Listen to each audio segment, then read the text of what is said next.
ഒരു വീട്ടിലെ ലോഡ് ഡിസ്ട്രിബ്യൂഷനെ കുറിച്ചാണ് ഈ ചോദ്യം. ഒരു സബ്സ്ക്രൈബർ വളരെ ഡീറ്റെയിൽഡ് ആയിട്ട് ഇതിനെ ഡിസ്ക്രൈബ് ചെയ്തിട്ടുണ്ട്. ഞാൻ അതിൻ്റെ സാരാംശം ആദ്യം പറഞ്ഞു തരാം. ഒരു സാധാരണ വീടിൽ ഒരു 15 മുതൽ 20 കിലോ വാട്ടൊക്കെ ആയിരിക്കും ഇപ്പോൾ ചെയ്യുന്ന ഒരു പുതിയ വീടിൻ്റെ കണക്റ്റഡ് ലോഡ്. ഫോർ എക്സാമ്പിൾ, ഒരു 2 നിലയുള്ള 4 മുറികളൊക്കെയുള്ള എല്ലാ മുറികളും AC വെക്കണമെന്ന് ആഗ്രഹിക്കുന്ന ഒരു വീടിന് 15 മുതൽ 20 കിലോ വാട്ട് വരെ കണക്റ്റഡ് ലോഡ് ഉണ്ടാവും. പലപ്പോഴും ഈ ലോഡൊന്നും കണക്ട് ചെയ്യാറില്ല. ഈവൻ ഡിസ്ട്രിബ്യൂഷൻ ബോക്സിൽ എങ്ങനെ ചെയ്യണം എന്നാണ് ഇവിടെ നമ്മൾ ഡിസൈഡ് ചെയ്യുന്നത്.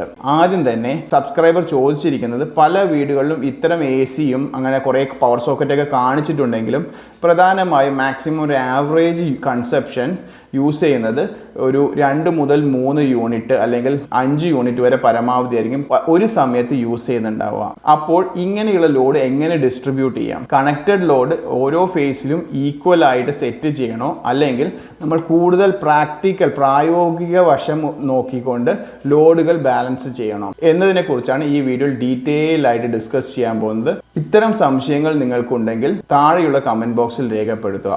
എനിക്കറിയാവുന്ന ഉത്തരമാണെങ്കിൽ ഞാൻ അതിന് ഉത്തരം നൽകാൻ ശ്രമിക്കുന്നതായിരിക്കും വീഡിയോ രൂപത്തിൽ. ഇനി നിങ്ങളൊരു വീടോ ബിൽഡിങ്ങോ ഒക്കെ കൺസ്ട്രക്റ്റ് ചെയ്യുന്നുണ്ടെങ്കിൽ അവിടെ നിങ്ങൾക്ക് ഇലക്ട്രിക്കൽ കൺസൾട്ടൻസോ MEP ഡ്രോയിങ്സോ ആവശ്യമുണ്ടെങ്കിൽ താഴെയുള്ള നമ്പറിൽ ബന്ധപ്പെടാവുന്നതാണ്. ഹായ്, ഞാൻ Amrit Shishir, electrical consultant. Welcome to our channel Shishiram engineering service. ഇനി വീഡിയോയിലെ ഇൻട്രോയിൽ പറഞ്ഞതുപോലെ തന്നെ ഒരു വീടിൻ്റെ ലോഡ് ഡിസ്ട്രിബ്യൂട്ട് ചെയ്യുമ്പോൾ എങ്ങനെ നമുക്ക് ബാലൻസ് ചെയ്യാം? അതായത് കണക്റ്റഡ് ലോഡിനെ നമുക്ക് ഈക്വലായിട്ട് ഓരോ ഫേസിലും ഡിസ്ട്രിബ്യൂട്ട് ചെയ്യണോ, അല്ലെങ്കിൽ ആക്ച്വൽ എങ്ങനെയാണ് യൂസ് ചെയ്യുക അതിനനുസരിച്ച് ഡിസ്ട്രിബ്യൂട്ട് ചെയ്യണോ? ഫോർ എക്സാമ്പിൾ, ഞാൻ എപ്പോഴും പറയാം, നിങ്ങൾ ആക്ച്വൽ എങ്ങനെയാണ് ആ വീട് യൂസ് ചെയ്യാൻ പോകുന്നത് അതിനനുസരിച്ച് ഡിസ്ട്രിബ്യൂട്ട് ചെയ്യുന്നതാണ് ഏറ്റവും അനുയോജ്യമായ രീതി. ഫോർ എക്സാമ്പിൾ, ഞാനിപ്പോൾ ഡിസൈൻ ചെയ്യുമ്പോൾ ഞാൻ ആ രീതിയിൽ വെച്ചിട്ടാണ് ചെയ്യുക. നമ്മളൊരു ശരാശരി ഒരു വീട്ടിൽ നോക്കി കഴിഞ്ഞാൽ ഇപ്പോൾ 4 റൂമിലും AC കണക്ട് ചെയ്യുന്നു, ഒരുപാട് പവർ സോക്കറ്റുകൾ കാണിക്കുന്നു. ഇങ്ങനെയൊക്കെ ചെയ്താലും ഒരു ശരാശരി വീട്ടിൽ ഇതൊന്നും ഒറ്റ ടൈമിൽ യൂസ് ചെയ്യുന്നത് വളരെ അപൂർവമായിരിക്കും. മിക്കവാറും ഒരു കുടുംബമായിരിക്കും ഒരൊറ്റ AC മാത്രമായിരിക്കും മിക്കവാറും റൺ ചെയ്യാൻ പോകുന്നത്. ബാക്കിയുള്ള 3 റൂമിലും AC പോയിന്റ് കാണിച്ചിട്ടുണ്ടെങ്കിൽ ചിലപ്പോൾ AC തന്നെ വെച്ചു എന്ന് വരില്ല. അതേപോലെ ഹീറ്റർ പോയിന്റ് കാണിച്ചിട്ടുണ്ടെങ്കിൽ അവിടെ ഹീറ്റർ വെച്ചു എന്ന് വരില്ല.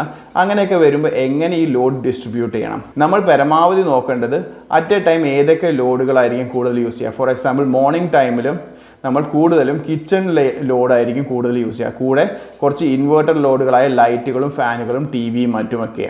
അത് കൂടാതെ തന്നെ വാട്ടർ പമ്പും മറ്റു ലോഡുകളായിരിക്കും ഈ മോർണിംഗ് സമയത്ത് കൂടുതലും യൂസ് ചെയ്യുക. ഈവൻ നൈറ്റ് ടൈം എടുത്തു കഴിഞ്ഞാൽ ഇതേപോലെ തന്നെ ഇൻവേർട്ടർ ലോഡുകളും ലൈറ്റുകളും ഫാനുകളും അതുകൂടെ തന്നെ പവർ ലോഡുകളായിട്ടുള്ള നമുക്ക് AC-യും മറ്റ് ഉപകരണങ്ങളും ഇതിൻ്റെ കൂടെ യൂസ് ചെയ്യാൻ സാധ്യതയുണ്ട്. അപ്പോൾ നമ്മൾ എപ്പോഴും ഇത് സെറ്റ് ചെയ്യേണ്ടത് ഇതിൻ്റെ ഒരു പ്രാക്ടിക്കൽ വശം ആലോചിക്കുക. ഞാൻ എപ്പോഴും സെറ്റ് ചെയ്യാറ് ഇൻവേർട്ടർ ലോഡൊക്കെ ഒരു ഫേസിലും പിന്നെയുള്ള 2 ഫേസിൽ നമ്മൾ ഈക്വലായിട്ട് പവർ ലോഡുകൾ ഡിസ്ട്രിബ്യൂട്ട് ചെയ്ത് കൊടുക്കാറാണ് ഒരു രീതി. ഓരോ പ്ലാൻ അനുസരിച്ചിട്ട് മാറും കേട്ടോ. ചില സ്ഥലത്ത് ഇങ്ങനെയാണ് ചെയ്യാറ്, ചില സ്ഥലത്ത് സെപ്പറേറ്റ് ഇൻവേർട്ടർ DB ഇടുമ്പോൾ ബാക്കിയുള്ള ലോഡുകളും ഡിസ്ട്രിബ്യൂട്ട് ചെയ്ത് ചെയ്യാറുണ്ട്. ഇപ്പോൾ ഭൂരിഭാഗം വീടുകളിലും ഞാൻ പറയുന്നത് പ്രാക്ടിക്കൽ തരമായി നോക്കുക. നിങ്ങൾ വീട്ടിൽ എവിടെയാണ് നോർമലി ലോഡ് വരുന്നത്, അതായത് ഏറ്റവും കൂടുതൽ സമയത്ത് കണ്ടിന്യൂസ് ലോഡ് വരാൻ പോകുന്നത് ഇൻവേർട്ടറിൽ കണക്ട് ചെയ്ത ലൈറ്റുകളും ഫാനുകളും TVയും തന്നെ ആയിരിക്കും. അപ്പോൾ അത് ഇതാക്കി വെക്കുക. അതിൻ്റെ കൂടെ ഇപ്പോൾ കിച്ചണിലെ പവർ സോക്കറ്റുകളാണെങ്കിൽ 2 ഫേസിലേക്ക് ഡിസ്ട്രിബ്യൂട്ട് ചെയ്ത് കൊടുക്കുക. അതുപോലെ തന്നെ ബാക്കിയുള്ള AC ആയാലും അറ്റ് എ ടൈം ഇപ്പോൾ താഴത്തെ 2 മുറികളിലാണ് സ്ഥിരമായിട്ട് ആളുകൾ താമസിക്കുന്നതെങ്കിൽ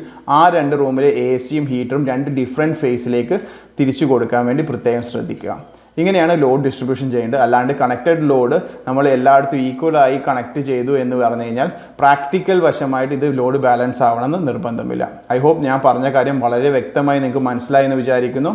എന്തെങ്കിലും സംശയമുണ്ടെങ്കിൽ കമൻറ്റ് ബോക്സിൽ ചോദിക്കുക.